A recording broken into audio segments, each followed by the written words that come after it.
Huawei is a Chinese powerhouse that has everything in its ecosystem set up perfectly for it to deploy consumer-facing AI. And yet, it really hasn't.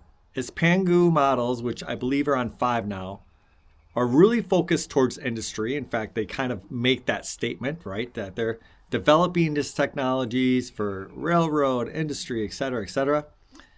And outside of Celia, their AI assistant on their Harmony OS, they haven't made any like consumer-facing push into AI. And this has been a little bit surprising to me because on this channel, over the last few days, actually over the last few months, I've been talking about how AI is not a bubble.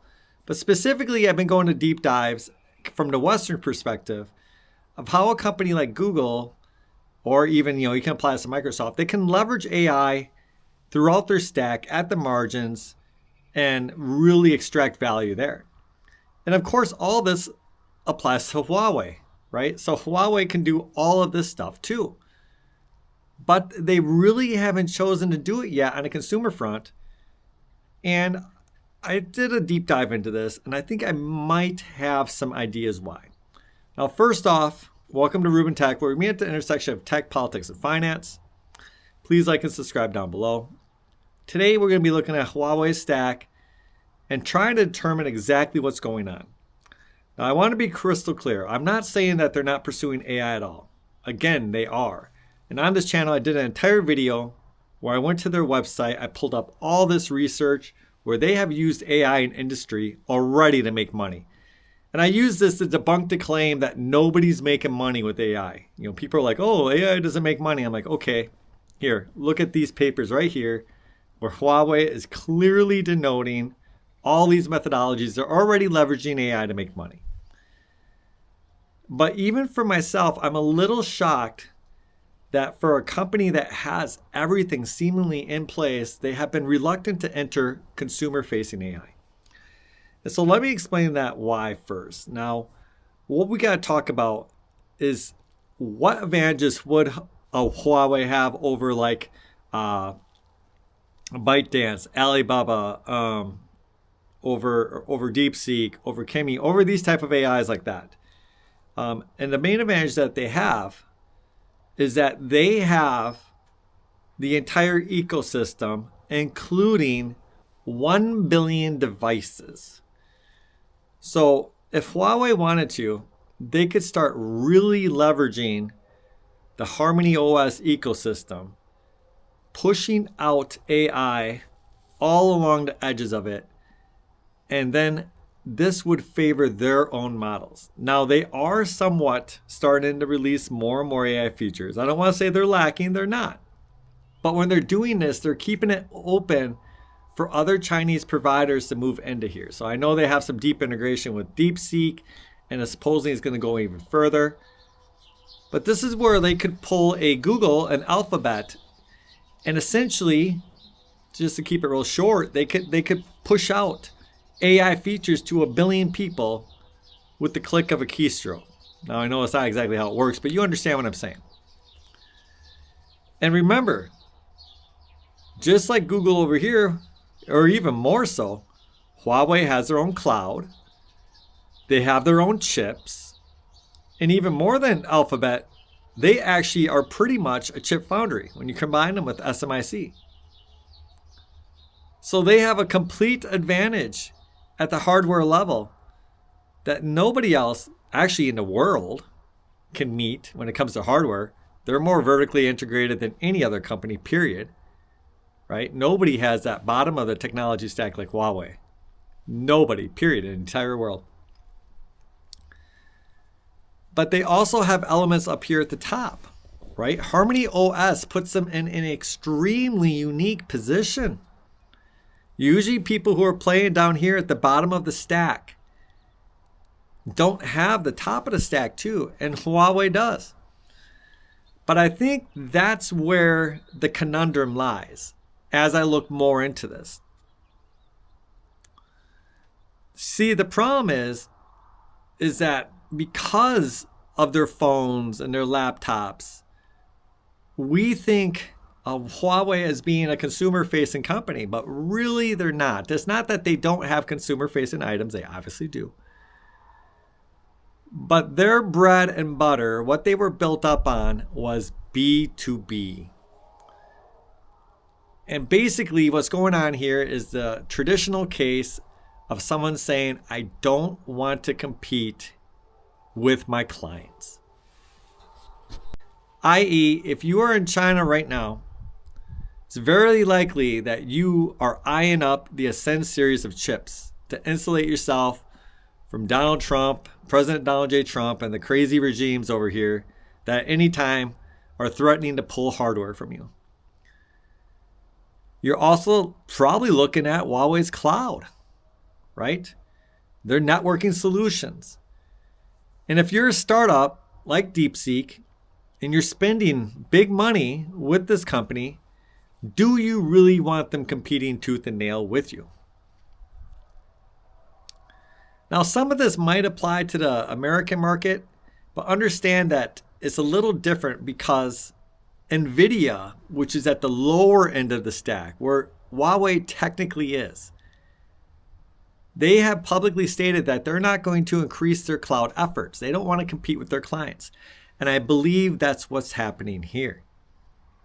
Huawei is saying, we are absolutely fine letting somebody else dominate on the consumer end of AI because we will be providing the backbone to that infrastructure. And they're even looking at that from their consumer devices, right? Because in a way, they're not like Google where they have 9 apps with 1 billion plus users. What they provide, even at the consumer facing end, you can think of as the structure, right? So remember, we have all these different stacks all over the place, some higher than others, some lower. But even in high stacks, higher up stacks, there's still low ends of that structure. And that's where Huawei is at, right? They're an operating system and hardware. Okay? So they're just looking at this and they're saying, we're going to be fine selling hardware, selling infrastructure, selling cloud, and then the AIs that we develop, we'll be absolutely fine turning that over to industry. And this is actually fairly smart because when I say this, understand that I'm not saying this is a dead end, okay? But as I pointed out, when I was comparing Claude to OpenAI, I said Claude did something smart and specializing in going after where the money is. That is corporations. Corporations are willing to pay the AI premium. That's what I believe is fueling Claude Anthropic's success. Because they weren't like OpenAI that said, okay, we're going to compete with Google. Who wants to compete with Google in the low margin consumer space, right? Where your average consumer is so used to getting everything for free when it comes to apps. And it's you have to have this huge ecosystem built out to extract value. Who really wants to compete with Alphabet in that space, right? I'm talking about the West. And so that's what Huawei is saying. They're like, you know what? We don't need to compete on the consumer, to the end Chinese consumer, which is a very, very low margin business. What we can do is we'll just rake in money, charging high premiums for cloud infrastructure, right? We keep allowing people to tailor their AIs to our devices, to our operating system, developing longer lasting partnerships. And then the models that we make, they're all going to, Pangu 5, these are going to be focused on industry. We are going to capture the high margin industry, business, B2B market. I think that is what they're doing. Plus, I don't know enough about Chinese, antitrust laws and things like that. But from the research I was able to look at, I did see that Beijing, they have much stricter controls of AI than America. And so let's say you had a model that started really going off the rails and hallucinating, had just this weird hallucination event, where a bug went out or something, or for whatever reason, it just did something really stupid. Kind of in America, we already have some cases where, people are suing some of these AI companies because they're saying like the AIs kind of talk people into suicide, et cetera, et cetera. Now, if that's true or not, I'm sure there's some nuance, but I'm just giving you some examples. And so what I read, and I can't remember the name of this commission in China, but basically they have zero tolerance for that. I.e., they are really focused on protecting the Chinese consumer, the Chinese population. And so you have to understand that Huawei has a tremendous amount of contracts with Beijing. And so why would they want to risk this?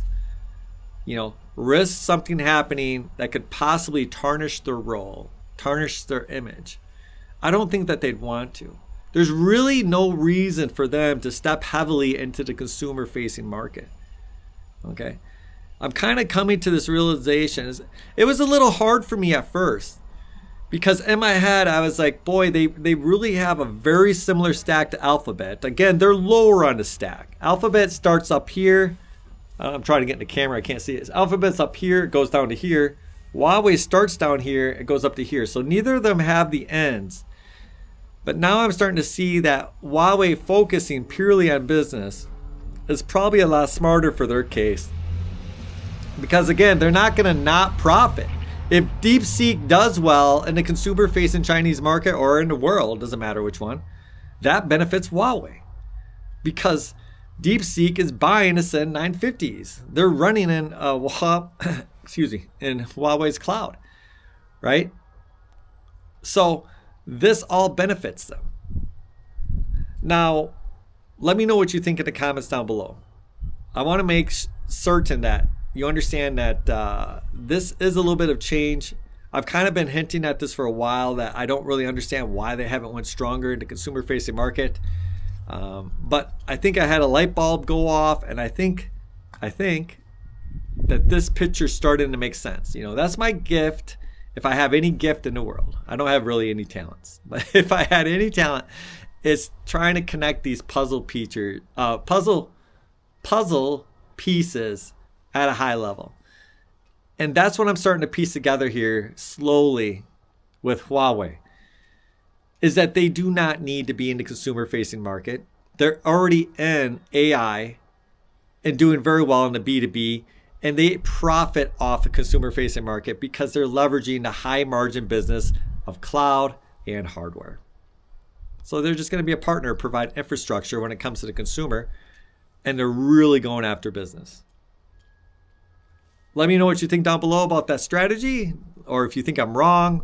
Maybe you think Huawei is going to step heavily into consumer-facing AI sometime soon. It's possible. I'm not saying they're not. I just think if they were going to do it, they probably already would have done it. And so from what I can see, again, all the announcements point to them integrating more with Chinese frontier AI labs. So, okay, that's what I got for you today. All of you out there, have a great day.